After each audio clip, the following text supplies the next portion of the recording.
All right, welcome.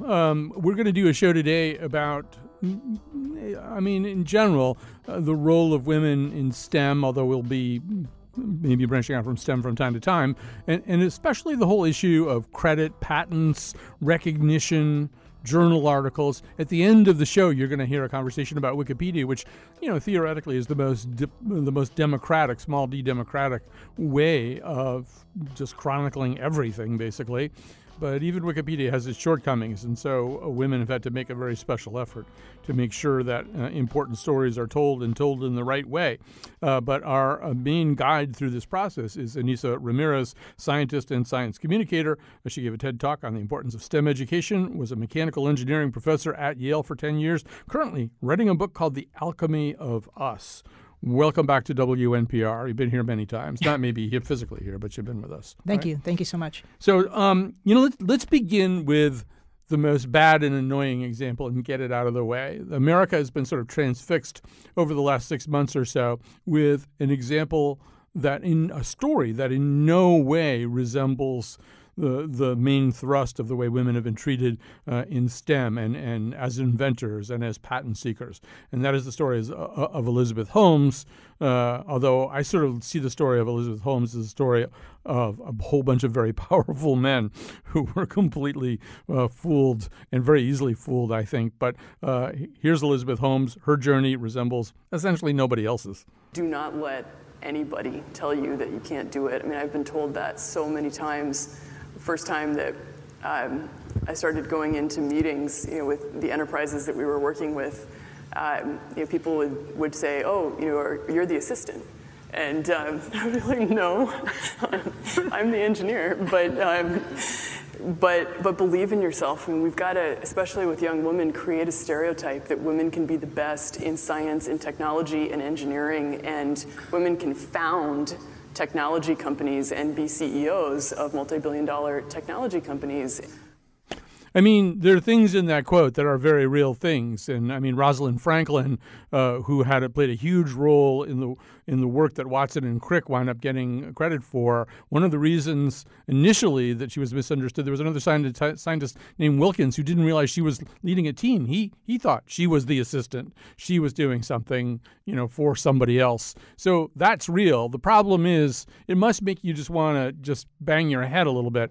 Holmes becoming so famous as an example of essentially, ultimately, a fraudulent scientist when so many other legit women scientists just don't get any recognition. Well, she definitely rode that curve of women in STEM. I do think that we need to look at this story again if it was written by a woman about, as you just mentioned, it was a lot of rich old guys who got fooled as well. But she was definitely taking advantage of this thrust that's going on with focusing on women in STEM and wanting to encourage them to be successful. And in the process, people didn't do their due diligence, and so it was a big fraud. She took advantage of another thing that I know bothers you too, which, her two big heroes are Thomas Edison and Steve Jobs. So this is sort of the great man theory of science, or maybe the great person theory of science, that we need one person every single time. Or I guess in the case of Watson and Crick, we'd be willing to expand all the way up to two. But, we look for the story of one person to tell the story of an innovation that probably did take a lot of other people. Well, that's the whole thing about science. We like to glorify the inventor, but there's a lot of people who are actually doing the work. Edison had people he called the muckers who are actually doing all the things that were behind all of his inventions. He has over 1,000 inventions because people were working things out based on his ideas, and so that's how he was able to get all those inventions. Jobs was a marketer, but he had a lot of people working for him. But what Holmes was doing, she was idolizing both of them, but she wasn't doing the thing that they did do, which is the work, and to prove something that was make something that actually worked. So let's talk about some of the people that you have discovered, people who are unsung. Maybe start with a New Haven story, Sarah Boone. Well, I was working on my book, The Alchemy of Us, and as I was looking through some old papers in New Haven in the library, I saw this slip of paper that said Sarah Boone had invented an early ironing board. And I had heard her name before, but I did not know she was from New Haven. So I did a little digging and found out that in 1892, Sarah Boone, African-American woman, got an early ironing board. She got a patent for that. She did that at the age of 60. What's so phenomenal about her is that at 48, she couldn't read. By the age of 60, she could. And so that's huge. Yeah. And to go from not being able to read to creating a technical document. She came to New Haven from North Carolina before the Civil War, so there were a lot of struggles. This is an African-American woman living in New Haven in the 1800s. And to have, at the very end of her life, a patent, I just thought that was significant. And I think we need to learn more about her story, because if she can do those kinds of things in that situation, then she could be a role model to girls today who have many more things available to them to push them to be Sarah Boone could be a role model that Elizabeth Holmes could not be. Yeah, it seems like at that time, too, and for a long, expansive time, women who were innovators, women who were inventors, often did innovate and invent domestic products because they just weren't allowed anywhere near, any kind of academic canon, or, they weren't allowed inside those walls, but they solved problems with their imagination. Well, Sarah Boone was solving a problem that was important to her because she was a dressmaker in New Haven. There were many, many dressmakers. She wanted to make sure that her wares looked good compared to others. And the way that you ironed back in those days is that you had a plank on top of two chairs. And at that time, clothes were very fitted because the corset industry was huge. And so how do you iron around a tight waist or tight sleeve? So that's the problem she was solving. She created a new ironing board that was narrow, sort of like what we have today, so that it could iron in those tight areas.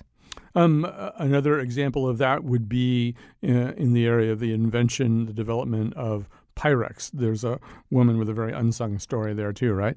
Well, yeah, Pyrex actually came from a housekeeper who came up with an idea. Bessie Littleton, her husband was a glass scientist at Pyrex, and he loved glass. He wanted to be buried in a glass container. And she said, you always brag about how wonderful glass is and how thorough and durable it is, but my casserole dish just broke. Why don't you find something to replace that? And so he went to work. He had some materials that he was working on that were really durable glass, brought one of them home, and that's how Pyrex started.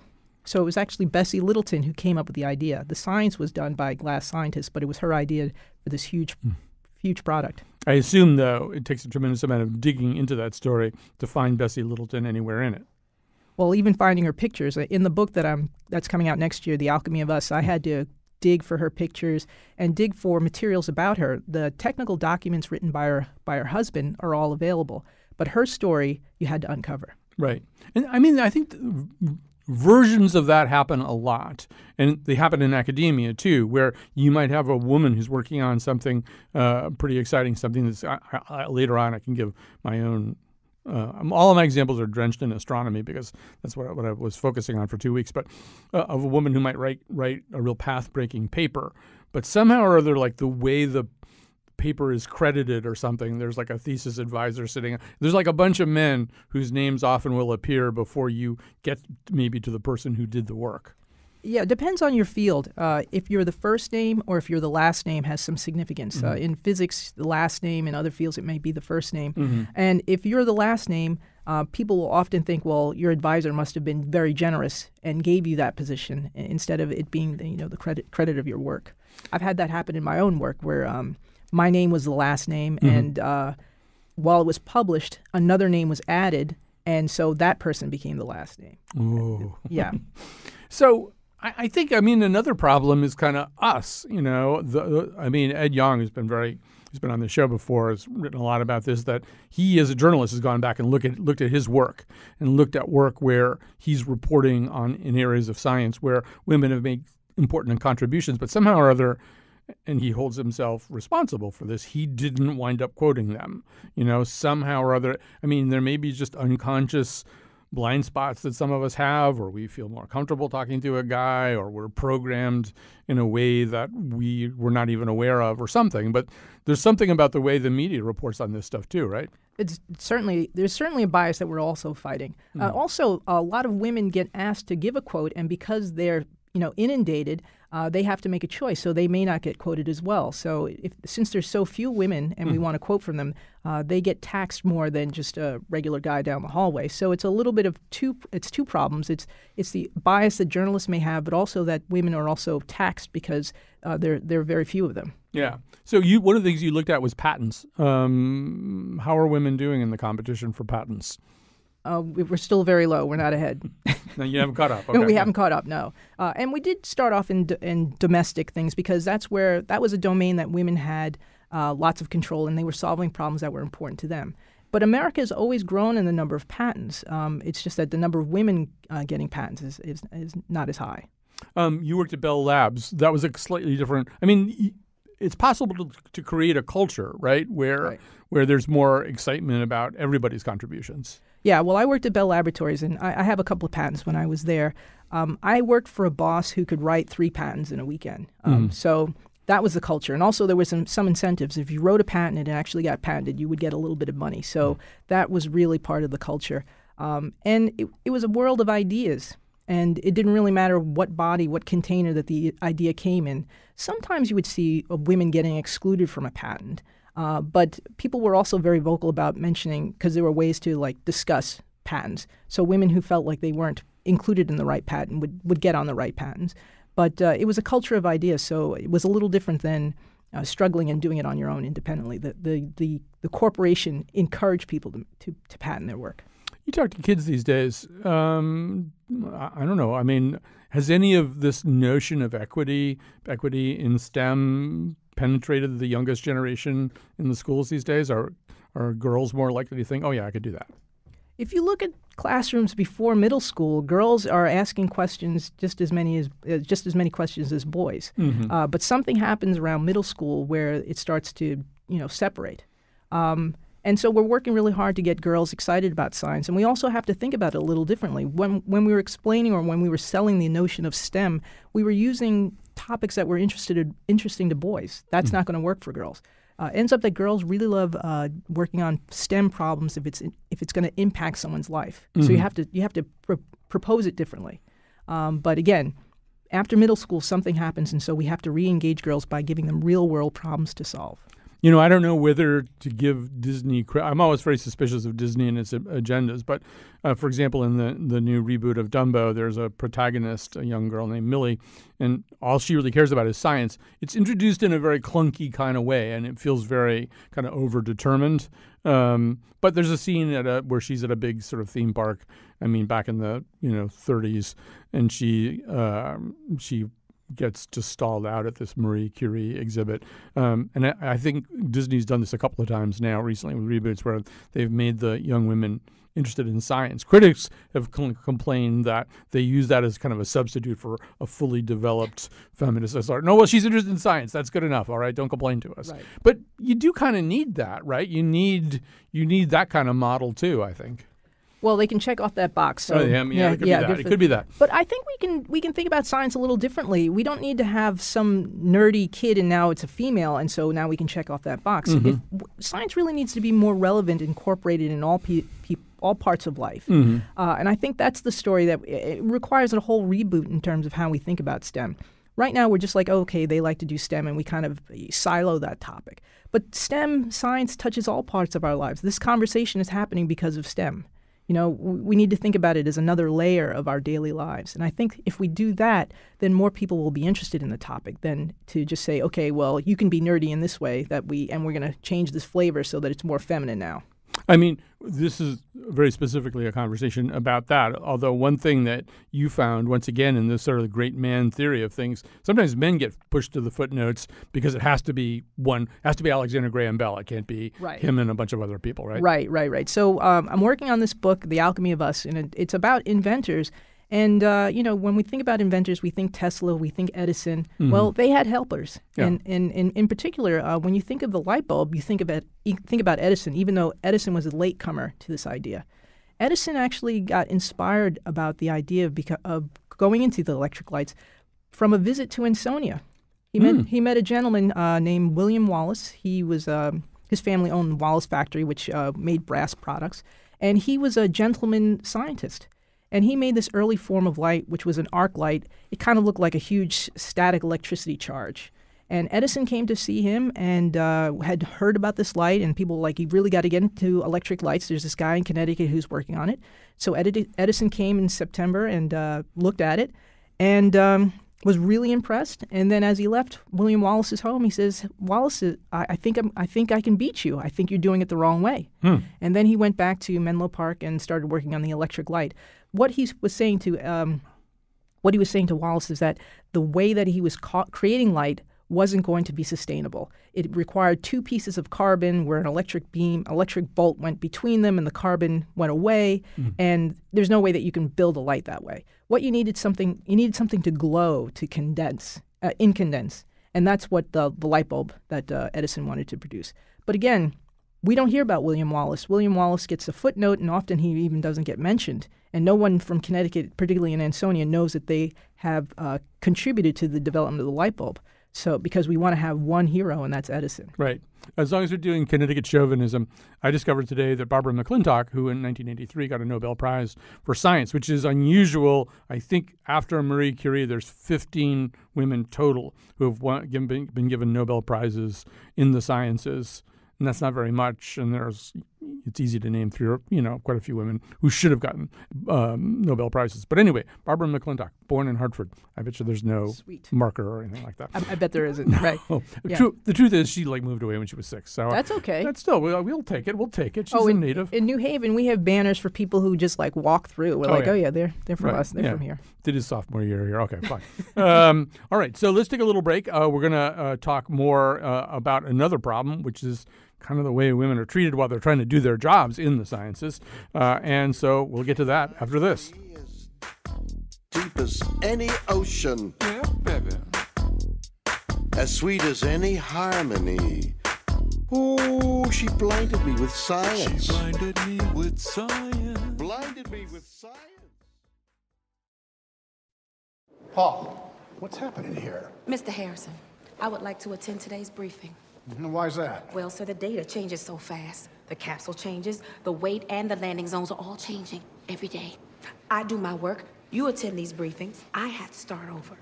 Colonel Glenn launches in a few weeks. We don't have the math figured out yet.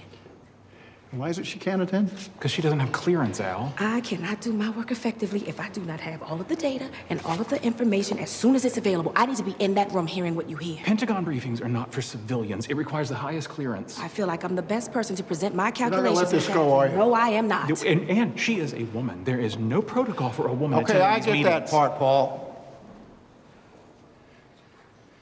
But within these walls, who makes the rules? You, sir. You are the boss. You just have to act like one, sir. All right, that, of course, is from Hidden Figures. I say with some pride that before Hidden Figures came out, we had, I think her name was Nathalia Holt, who'd written the other book about rocket girls. We did a whole show about that.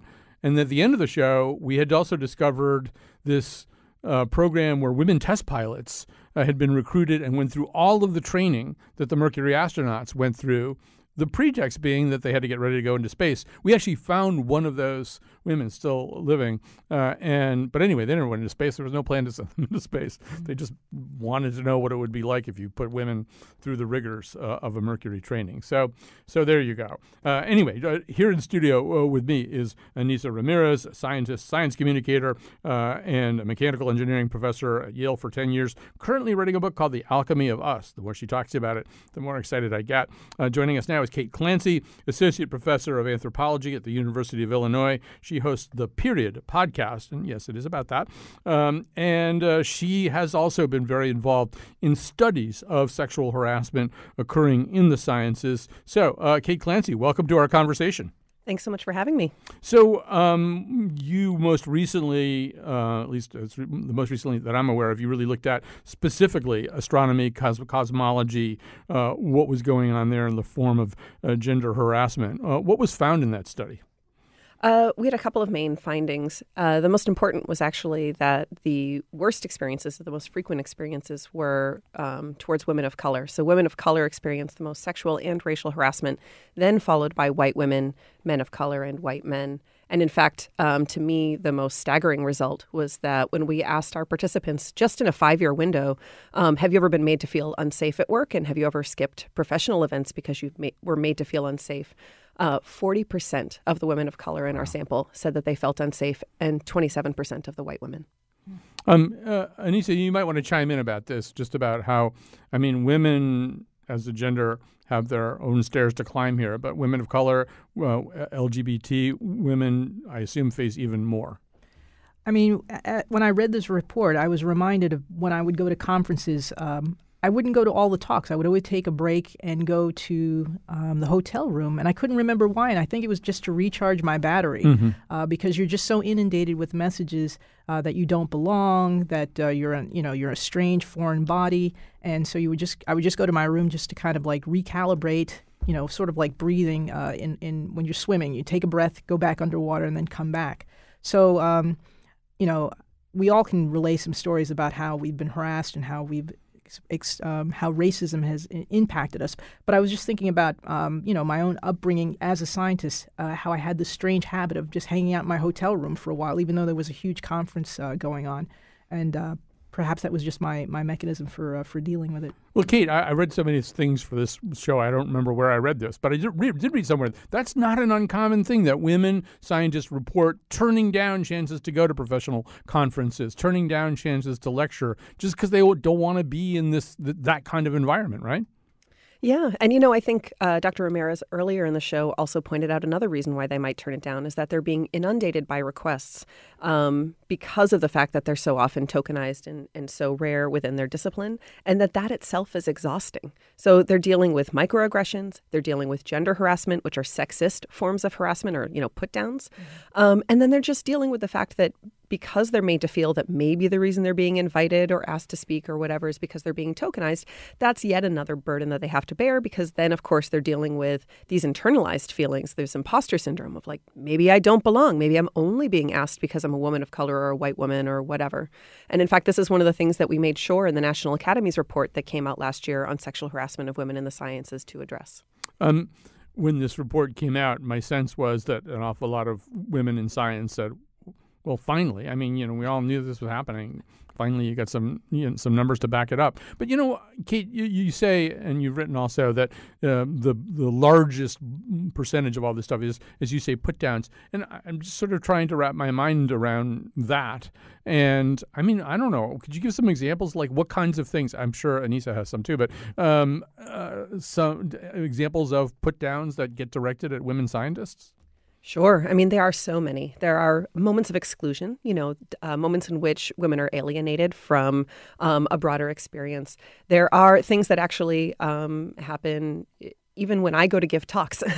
I've had experiences where men will confront me afterwards and say, well, it should be okay for me to share topless videos of women at work. And I'm like, no, it's actually not okay. So objectifying women in the workplace, which then further alienates the women in the workplace, is not okay.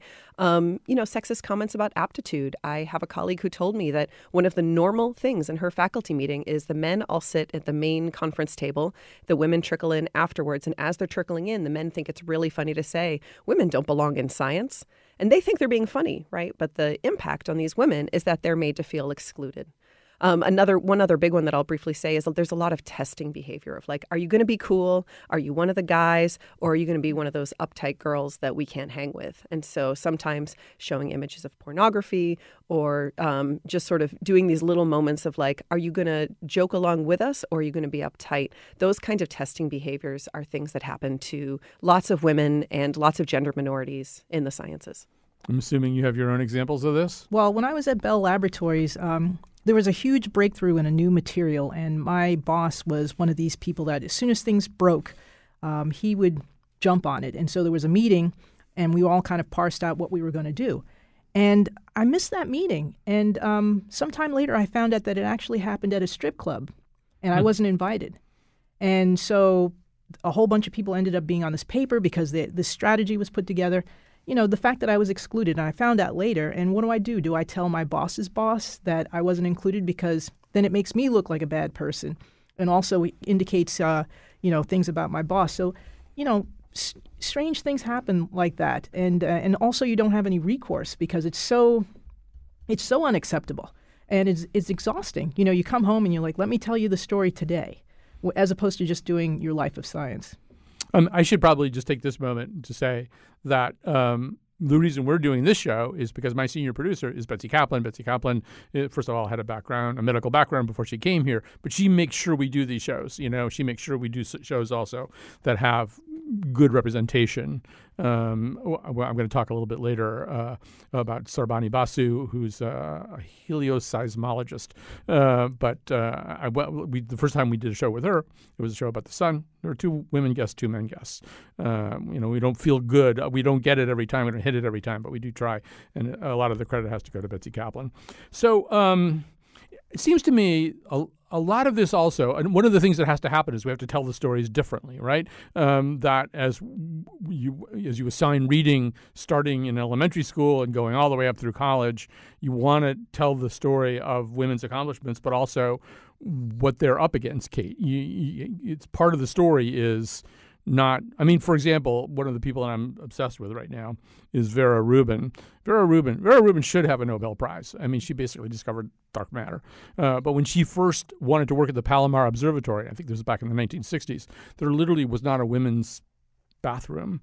She had to build one. And she made I don't know how she did it. She made a women's bathroom so she could get her work done at Palomar. And Kate, it seems to me that as we tell stories, as we assign reading and stuff like that, it's important to get that part of this story across. Absolutely. One of the things that really bothers me when we talk about the dearth of women in science and women of color in particular is that we use these really passive metaphors like, oh, it's a leaky pipeline or a chilly climate. But really, the metaphor that I and some of my colleagues have been really trying to put forward is that, no, it's a gauntlet. If you remember what a gauntlet is, it's 2 rows of people hitting you over the head with sticks or swords. That's what it's like to be a woman in science. It's that when women leave, or when they choose not to go in at all, it's because they're being pushed out or encouraged not to come. It's not that they're just sort of sliding out passively, but explicit things are happening to them that are making them feel unwelcome and causing real harm.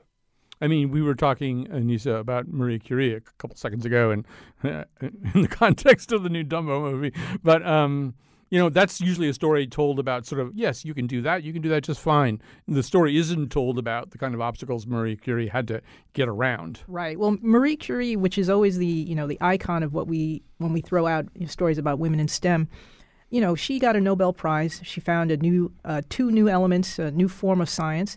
When she came back home to France, she couldn't be a member of the French Academy of Sciences because she was a woman. Nobody in the French Academy of Sciences had a Nobel Prize. She did. So it's just, it's incredible that a woman with such gravitas had to deal with the same kind of issues that we're talking about today. First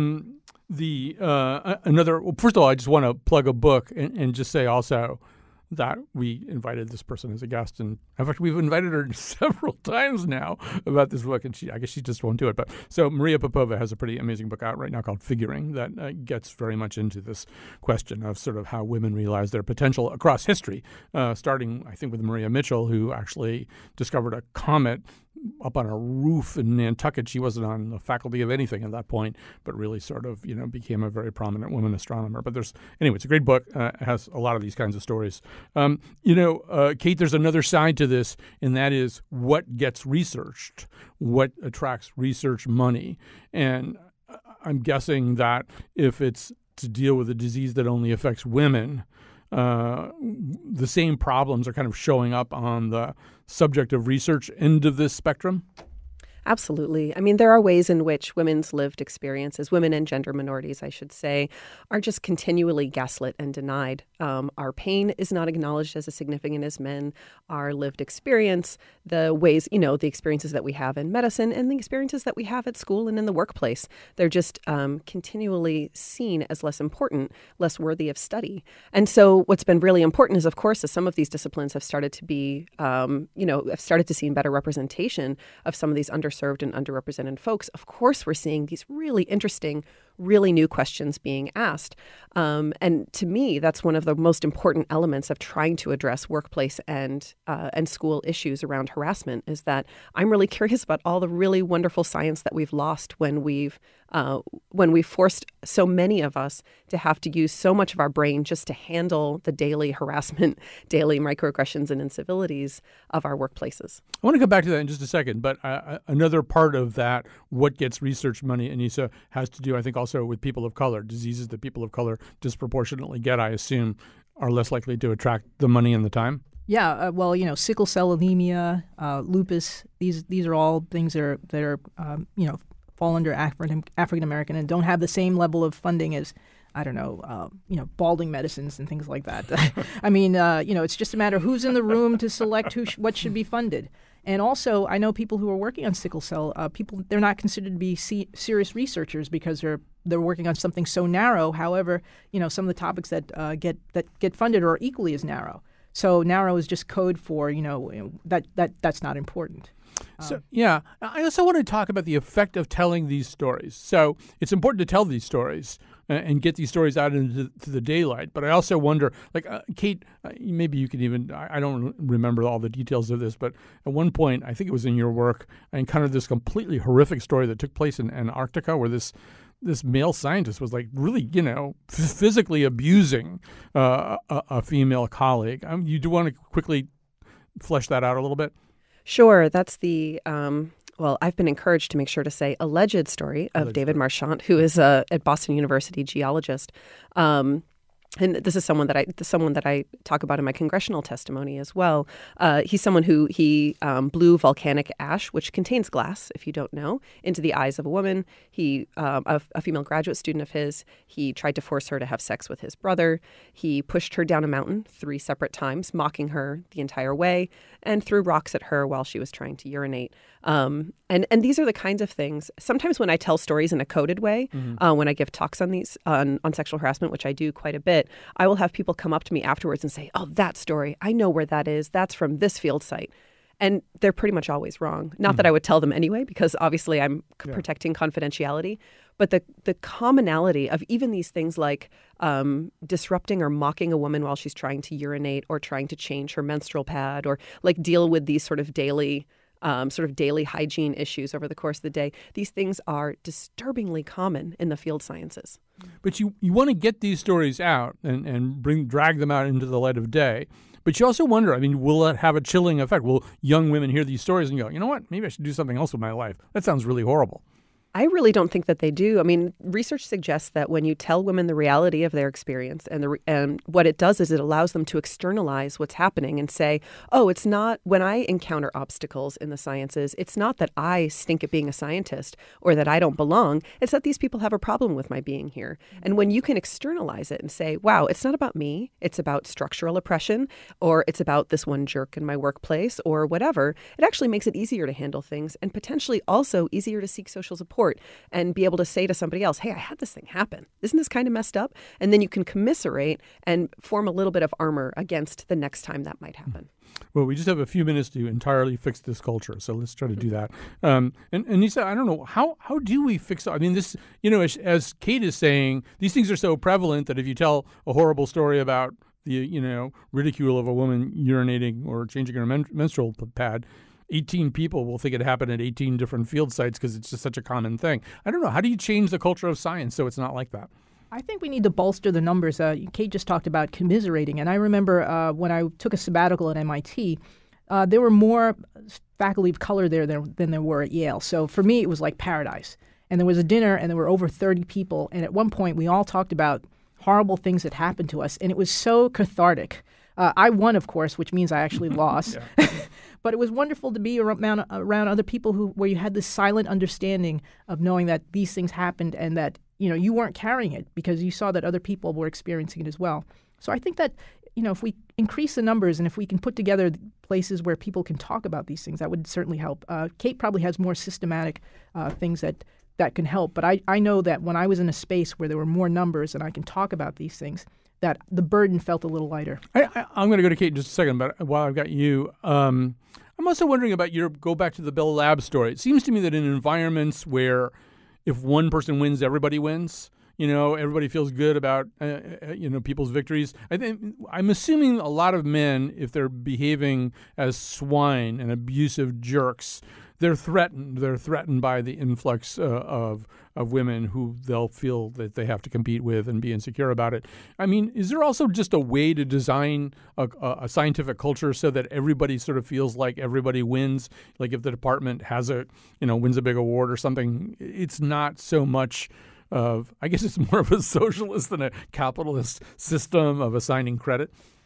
I think it helps, but on a granular level, if someone is a jerk, someone's a jerk, and so you need to have some checks and balances to be able to report that out. But yeah, you can have departments where they all get a pizza party based on something. That's great, but you still need to be able to say, hey, this is not appropriate, and have a dialogue about it. And also, you don't necessarily have to be in the picture when you report that out. There should be some infrastructure that discusses with them in a real way where it's promoting change. And not a pizza party at a strip club. No, because pizza's never any good there anyway. Well, I would know. No, I wasn't invited. I'm speculating. So Kate, what about that? If we could change the culture, what change would you make? Well, first, I'd second the 2 points that Dr. Ramirez made, which is first to increase representation of women of color specifically and women and gender minorities more generally. And I would also say having real consequences for perpetrators and folks who do harm. There are lots of places where you can report and then nothing really happens. The things I would add is making sure that everything we do is victim-centered. Pretty much every single victim I speak to, the first thing they say is, I just want the behavior to stop so I can get back to my science. Right? I mean, we get into the sciences because it's a calling, because we want to make the world better, because we have some big noble goal of this amazing thing we want to transform about the world. And when that's taken away from us because the people around us in some fundamental way don't feel like we belong, it diminishes us, but it also diminishes our science. The one final thing I'll say is that the incentive structures and reward structures of science are really fundamentally broken when we reward selfishness and cruelty and when we equate scientific rigor with being a jerk to somebody in a colloquium. So when we start to think about the ways in which, hey, maybe our culture, maybe we're at fault in a more general way, and that some of these more frequent but low-level slights are actually creating conditions that allow these more severe things to happen. So maybe we need to nip things in the bud and deal with some of the cruelty and incivility that seem to just be part of the scientific norm. All right. That was Kate Clancy. Thank you so much for Kate Clancy, Associate Professor of Anthropology at the University of Illinois. Thanks to the Illinois Public Media. That's whose studios I guess we've been using. She also hosts the Period podcast, which you should absolutely check out. So Anissa Ramirez and I are going to stay here, and we're going to take a little break. When we come back, we are going to talk about the world of Wikipedia, which is supposed to be a place where, average users can make sure that certain things that are being overlooked in the canon get redressed. We'll see how that works with the topic we're talking about right now. It's the people that say men are leading the women astray, but I'll say it's the women today, the smarter than the men in every way. Well, that's right. The women are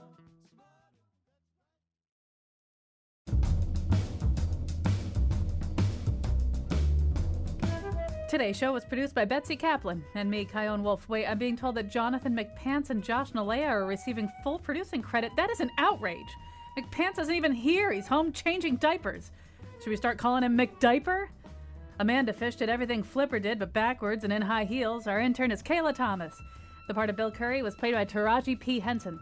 And now, back to Colin. All right, so we're talking about the way that women are or are not given credit, patents, recognition, access to funding, resources in the whole world of STEM.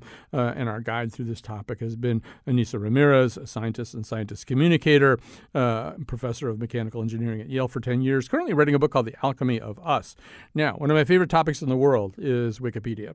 And I, in fact, even have tried to convince at least one place Trinity to let me teach an entire course in Wikipedia, but that hasn't It's fallen on unfriendly ears so far. But we have a really interesting project we're going to talk about right now. Emily Temple Wood, a medical student at Midwestern University Chicago College of Osteopathic Medicine, is the founder of Wikipedia Project Women Scientists. And Jess Wade, postdoctoral researcher in physics at Imperial College London's Blackett Laboratory. So they're both part of this. And so I don't know who's where. I guess Jess is there, and then I'm pointing in a way that's not helpful to the listeners. And so Emily's on Skype. Is that that's working? Yeah. Hello. Hi. So Emily, maybe get us started here. Tell us how this project evolved, or how you got the idea to do this. Sure. So Wiki Project Women Scientists began when I was in my undergrad education. So I had participated in something called Ada Lovelace Day, which is a celebration of women in science history. And upon finding that there were so many missing women scientist biographies, I did what any Wikipedian would do, which is start a wiki project, which is just a group of people who are interested in the same thing, who can participate together. And it took off.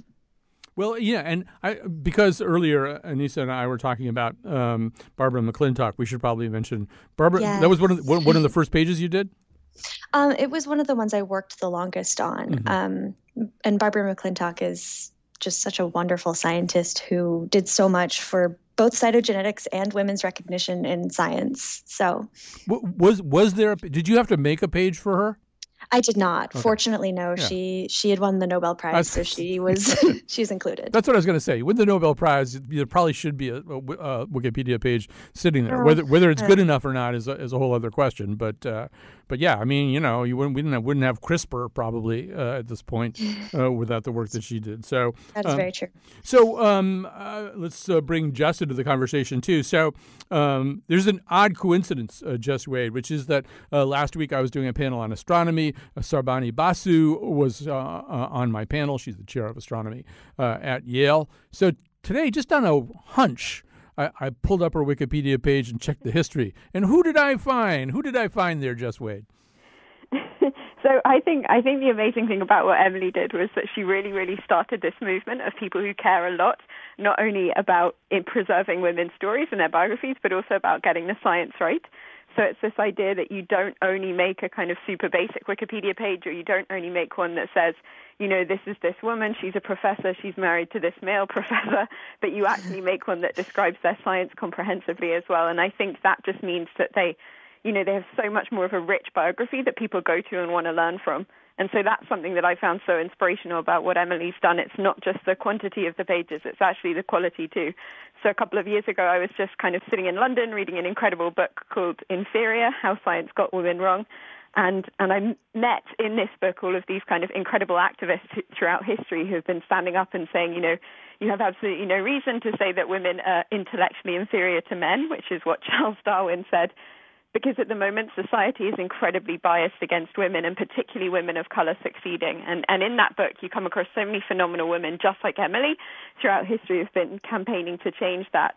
And then I also met another Wikimedian. It wasn't Emily herself, but I met someone who taught me about this impact that American Wikipedian had, something called the Keelana effect. So Emily's username on Wikipedia is Keelana.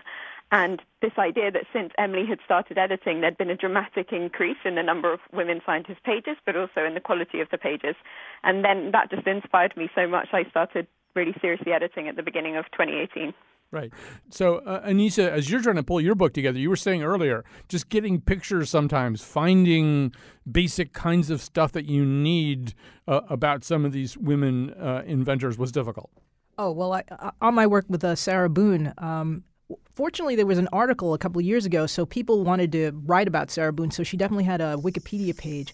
But the thing that I personally struggle with is that the image that's always associated with her is incorrect. The image that's there is usually this African-American sculptor. Her name was Mary Edmonia Lewis. That's always associated with Sarah Boone. That's not Sarah Boone, and I often have to go to Wikipedia pages or different web pages and say, sorry, that is not Sarah Boone. So that's one of the troubles, especially if you're looking at people far back in history, like the 1800s, where you have to, get scraps of paper to build a story, but you also have to make sure that the images are correct as well. And so, Emily, another part of all this was dealing with trolls. I mean, I don't know. Like, I'm once again kind of amazed that trolls can figure out that this is happening and then decide that they care about it, and then they decide that they're going to try to make your life miserable. How did they do that?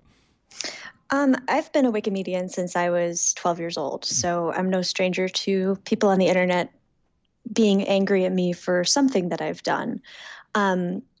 Whether it's removing their, childish vandalism from a Wikipedia page or trying to write about women scientists who they think for some reason, that reason being sexism, that they don't matter. And they would send me awful, just vulgar, horrendous emails, try to or threaten to contact my boss or my professors, try to contact my parents, my school, like things like that, and generally try to make me feel unsafe, which didn't work particularly well. No, I get the feeling it did not. So no. So is there a way to put a number on how many pages exist now because of this effort?